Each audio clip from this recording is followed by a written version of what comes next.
안녕하세요 여러분. 찰나의 아름다운 순간을 언어로 기록하는 시어터 모먼트입니다. 오늘 유쾌하게 웃으면서 볼 수 있는 창극 하나를 소개해드리려고 해요. 바로 창극 병강세 점 찍고 옥녀라는 작품인데요. 혹시 들어보시거나 관람한 적이 있으신가요? 아마 이 제목을 듣고 병강세가를 떠올리시는 분도 있을 것 같은데요. 여러분 오바탕가라고 아시나요? 우리가 보통 판소리 작품을 이야기할 때 지금까지 전승되는 5가지의 작품을 오바탕가라고 하는데 아마 여러분들도 익히 잘 알고 계실 거예요. 심청가, 수궁가, 춘향가, 흥부가, 적벽가. 그런데 원래 판소리는 12바탕이었는데 이 5작품을 빼고 소실되어 전해지지 않는다고 해요. 소실된 작품 중 하나가 바로 병강세가입니다. 이 작품은 가루지기 타령, 송장가, 횡부가라고도 불리는데 현재 신재효에 의해 정착된 병강세가만 전해질 뿐 소설화되어 전해지는 것은 없습니다. 그렇다면 이 작품은 왜 제목을 병강세 점 찍고 옥녀라고 바꿨을까요? 원래 작품을 뛰어나게 각색해 다시 쓰는데 탁월한 감각을 가지고 있는 연출 고선웅이 극본과 연출을 맡아 병강세가를 다시 쓴 작품이 바로 창극 병강세 점 찍고 옥녀입니다. 이 작품은 유실된 판소리 7바탕 복원 시리즈의 일환으로 탄생해 2014년 초연되었는데요. 창극 사상 최초 18금 창극으로 대부분 일주일 남짓했던 공연 기간을 26일로 대폭 늘려 역대 최장 기간에 도전했습니다. 더불어 2014년 창극 최초로 제8회 차범석 희곡상 뮤지컬 극본 부문을 수상까지 했는데요. 이후 2016년 창극 최초로 유럽 현대 공연의 중심이라 평가받는 프랑스 파리의 테아트르 드 라빌의 공식 초청을 받습니다. 2020년 7월 부산 문화회관 대극장에서는 100회 공연이 상연되며 창극 역사 최초로 100회 공연되는 신기록을 세웠다고 해요. 이후 서울, 부산, 대전, 여수 등 국내의 16개의 도시에서 공연하며 총 관객 47,381명을 동원했고 단일 작품으로는 최장기, 최다회 기록을 세웠다고 합니다. 그리고 이번 2024년 공연은 국립창극단에서 초연 10주년을 기념해 다시 제작된 것이라고 합니다. 창극 작품 중 처음으로 10주년을 기념해 재현되는 만큼 이번 국립창극단에서는 창작진과 제작진이 참여하는 10주년 기념 축하 파티에 관객을 초대하는 이벤트를 열기도 했습니다. 도대체 이 작품이 왜 이렇게 인기 있는지, 어떤 매력 덕분에 이런 기록을 세웠는지 궁금하시죠? 그럼 먼저 원래 이야기인 병강세가의 내용을 간단하게 살펴볼게요. 옥녀는 결혼만 하면 남편들이 줄줄이 죽어나가는 저주같은 팔자를 가진 여자였어요. 무려 6명이나 죽게 되자 촌장은 결국 옥녀를 마을에서 쫓아냅니다. 그래서 옥녀는 북쪽에서 남쪽으로 내려가게 되는데 이때 남쪽에서 북쪽으로 올라오던 자신의 세욕을 채우는 데만 관심 있던 한량 병강세와 만나게 돼요. 둘은 청성관에서 만나 부부의 인연을 맺습니다. 그런데 병강세와 옥녀는 혼인 후에도 유랑 생활을 계속해요. 옥녀는 집안 살림 미천을 마련하느라 정말 열심히 일하는데 우리 병강세는 옥녀가 벌어온 돈을 투전으로 모조리 탕진해버립니다. 그러다가 유랑 생활을 청산하고 지리산의 빈집에 정착하게 되죠. 근데 여기서 병강세가 또 일을 벌입니다. 나무하러 갔던 병강세가 장승을 패와서 불을 뗍니다. 그러다 병강세는 장승 동티로 죽게 돼요. 동티는 여러분 영화 파묘에서도 나왔던 용어라 아마 완전히 생경하지는 않은 용어일 텐데요. 동티는 건드려서는 안 될 것을 건드려 그것을 관장하는 지신의 노여움을 사서 받게 되는 재앙을 일컫는 말입니다.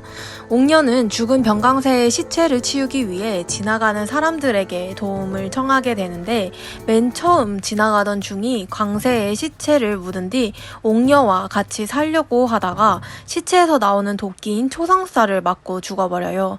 이후에도 유랑강대 배인 초란이와 풍각장이들 또한 시체를 옮기다 초상살을 맞고 죽게 됩니다. 마지막으로 마종 출신의 뎁뜨기가 각설이 폐의 도움을 받아 시체를 운반하던 중 시체를 운반하던 사람들 모두가 땅에 붙어버리게 되는데요. 이 사태를 해결하기 위해 옹자수가 구판을 벌이게 되고 그제서야 사람들은 땅에서 떨어질 수 있게 됩니다. 마지막까지 병강세의 시체가 등에 가로 붙어서 애를 먹던 뎁뜨기도 시체를 떼어내고 옥녀 곁을 떠나게 됩니다. 그렇다면 창극 병강세 점찍고 옥녀에서는 뭐가 달라졌을까요? 앞서 병강세가 장승을 뽑아와서 장작으로 섰다고 했었죠? 극은 이 부분에서 장승에 초점을 맞춥니다. 병강세에게 당한 함양장승이 병강세의 천인공노할 짓을 대방장승에게 보고하게 되고 이 사실을 알게 된 장승들은 회의를 엽니다. 전국 8도의 장승들이 모여서 병강세를 어떻게 처벌할지 논의하는데 그 과정도 재미있지만 결론이 참신합니다. 그를 온갖 병에 걸리게 할 뿐만 아니라 눕지 못하는 자신들의 한탄스러운 저지처럼 그를 세워서 죽이는 걸로 결론을 내려요. 결국 병강세는 온갖 병에 걸리고 꼿꼿하게 굳어서 목장승이 되어 죽게 됩니다. 창극 병강세 점찍고 옥녀의 시작은 여기서부터입니다. 원작의 결말과 다르게 옥녀는 병강세에게만 매여 있지 않습니다. 옥녀는 이제 더 이상 자신의 박복한 팔자를 탓하지 않아요. 대신 전국을 돌아다니면서 장승들을 유혹하고 불태워버리면서 내 변서방 돌려내라 하고 외치며 기행을 벌입니다. 결국 이를 보다 못한 대방장승이 나서서 옥녀에게 원하는 게 무엇인지 물어보게 됩니다. 옥녀는 우리 서방이요 라고 답하지만 이미 병강세는 이승을 떠나 영계로 들어왔기 때문에 불가능한 일이었죠. 그러자 옥녀는 자기도 장승으로 만들어 달라고 해요. 그런데 장승들의 태도를 보면서 마음을 바꾸게 됩니다. 그리고 한 가지 반전이 있었는데요. 바로 임신을 했다는 사실을 알게 된 거죠. 극은 옥녀가 병강세 목장승과 함께 살면서 태중의 아이를 낳아 잘 키우겠다고 다짐하면서 끝나게 됩니다.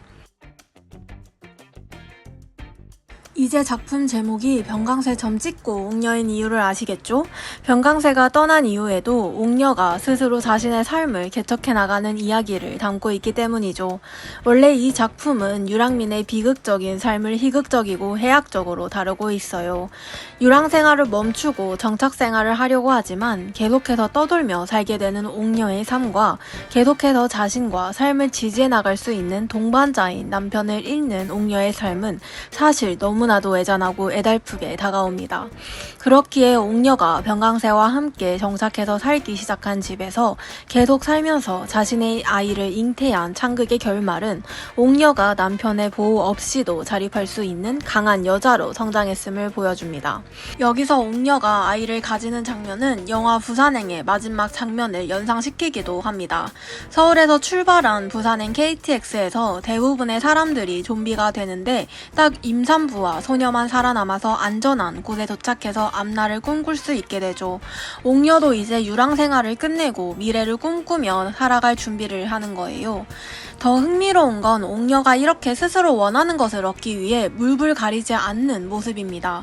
누군가에게 의지하지 않고 자립하는 모습은 사실은 모든 것을 혼자서 해결해야 하는 현대의 어두운 면과도 잇따 있는 것은 아닐까 싶은데요.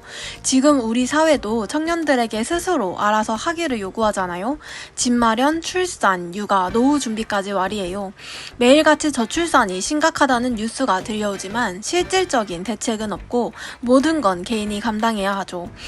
이런 상황에서 우리는 스스로를 지키기 위해 그리고 살아남기 위해 앞만 보고 달리는 경주마가 된 것은 아닐까요?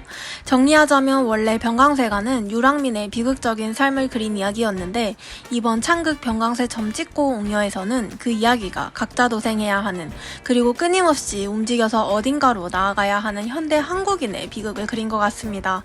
하지만 비극적으로 다가오는 삶 속에서도 해악과 풍자를 잃지 않는 그들의 모습을 보면서 관객들도 암울한 현실 속에서 잠시나마 웃음과 위로를 받을 수 있지 않나 싶습니다. 병강세가 장승 동티로 죽음을 맞이하는 사건에 중점을 맞추어 이 작품에서는 옥녀 병강세의 서사와 함께 장승들의 서사가 함께 진행됩니다. 전국 8도에 세워진 장승은 정통적으로 단순한 조각품이 아니라 마을 간의 경계를 알려주고 마을을 지켜주는 수호신 같은 존재였습니다. 옛날에는 사람들이 장승을 신령처럼 모시고 제사도 지내고 그랬죠. 그런데 이 작품에서는 장승을 단순히 신성한 존재로만 그려내지 않아요. 세욕을 추구하는 옥녀 병강세와 대비되는 존재로 장승은 세욕을 추구하지만 그걸 이룰 수도 없고 일평생 눕지 못하는 애달픈 삶을 사는 존재로 그려집니다. 그런데 이런 그들의 한탄과 달리 장승들이 등장하는 장면들은 굉장히 재미있게 진행돼요. 장승들이 나올 때마다 콩콩 뛰면서 나올 뿐만 아니라 말을 할 때도 중얼중얼중얼 덩덩덩 쿵덩 콩굴딱 콩굴딱 콩공과 같은 의성어, 의태어가 사용되면서 친근하고 웃긴 분위기가 만들어지거든요. 이렇게 장승들의 모습을 극 전면부에 내세우면서 작품은 이제는 잊혀진 한국의 전통 민속을 관객들에게 재미있게 보여줘요. 이런 방식은 오페라나 뮤지컬에서 보이는 신화나 기독교적인 세계관을 떠올리게 하는데요. 이런 지점이 바로 우리만의 고유한 음악극인 창극만이 가질 수 있는 특별한 점이겠죠? 옥녀와 병강세가 살았던 조선의 생활상을 보여주는 장면이 원산항이라는 항구를 중심으로 전개돼요. 여기서 옥녀는 열심히 일을 하고 그 품삯을 받아오는데 병강세는 그 돈을 바로 투전판에서 다 날려버려요. 이때 각설이가 등장해서 각설이 타령을 부르는데 솔직히 그게 흐름과는 다소 어긋나기는 해요. 하지만 1934년생인 원로 소리꾼 윤충일이 등장해서 각설이 타령을 부른다는 것 자체로 의미가 있는 장면이었습니다. 마치 뮤지컬에서 쇼스토퍼가 등장해 그게 흐름과는 상관없는 노래를 부르지만 전체적인 극 분위기를 환기시켜주는 것처럼요. 1막에서는 각설이 타령이 그런 역할을 했던 반면 2막에서는 은여들이 등장해 비슷한 기능을 해요. 장승 동티가 나서 온갖 병에 걸린 채 죽어가는 병강세를 옥녀가 은여들한테 데려가죠. 은여는 인삼, 녹용, 우왕, 주사, 관계 등 여러 감초를 다 써보고 탕약도 다 써보고 지렁이, 군뱅이, 부엉이 등과 같은 온갖 양을 다 써봐요. 그래도 효험이 없자 혈맥을 짚어 온갖 자리에 침을 놓아 변서방을 흡사, 고슴도치처럼 만들어 버리는데요. 그렇지만 결국 은여가 옥녀에게 이렇게 말해요. 침을 워낙에 사방간데 쑤셔놔서 침발로 혹시 잠깐은 깨어날 수 있고요. 그런데 기대하지 마시고요. 곧 가요. 초당 잘 치러주시고요. 그리고 나서 병강사한테 가시고요 라고 말하며 한치의 미련 없이 퇴장해버려요. 이 장면은 힙합과 랩의 색채가 물씬 나서 쇼미더머니의 한 장면이 연상되기도 하는데요. 그래서 관객은 이 장면에서 웃음을 터뜨리게 되죠. 병강세의 죽음은 옥녀에게만 비극적인 일일 뿐 전반적으로 극 전반에 걸쳐 비극적인 세체로 그려지지는 않는 거예요. 이 장면은 언뜻 보기에는 웃긴 장면으로 치부될 수 있지만 내면을 살펴보면 당시 파리 목숨이었던 유랑민 또는 백성들의 모습을 보여주기도 하는 것 같습니다. 마지막으로 극장 분위기와 배우들에 대해 간단히 얘기하고 이번 영상 마무리하겠습니다. 극이 진행되는 동안 극장 안은 웃음으로 가득 찼어요. 다양한 연령대의 관객들이 모두 함께 웃으면서 유쾌하게 볼 수 있는 작품이었습니다. 옥녀와 병강세는 더블 캐스팅이었는데요. 저는 이소연 옥녀와 최우성 병강세로 보았습니다. 이소연 배우는 굉장히 매력적이면서도 당찬 옥녀를 그려냈는데요. 전반적으로 이소연 배우가 가지고 있는 특유의 강하면서도 카리스마 있는 목소리가 빛을 발하지 않았나 싶습니다.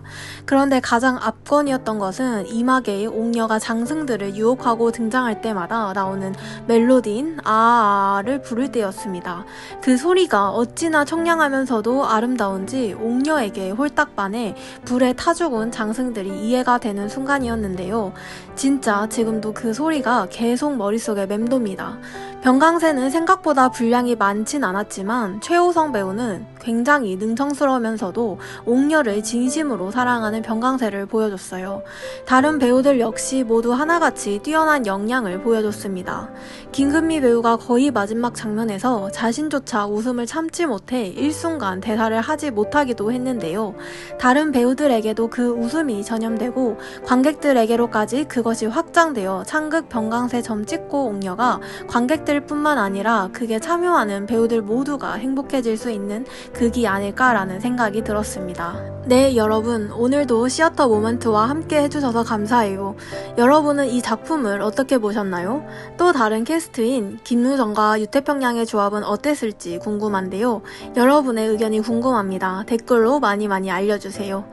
옥녀와 모든 인물들이 마지막에 어르신네는 백년향수, 소년님네는 청춘불로, 자상손님네는 모두 성세태평하옵소서라고 말하듯이 여러분 모두 행복한 일만 있으시길 바랍니다.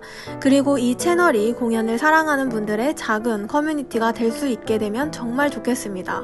이번 영상이 유익하고 재미있으셨다면 좋아요, 구독 부탁드립니다. 보고 싶은 작품이나 소재가 있다면 댓글로 알려주세요. 그럼 여러분 다음 영상으로 만나요. 즐거운 추석 연휴 보내세요. 감사합니다.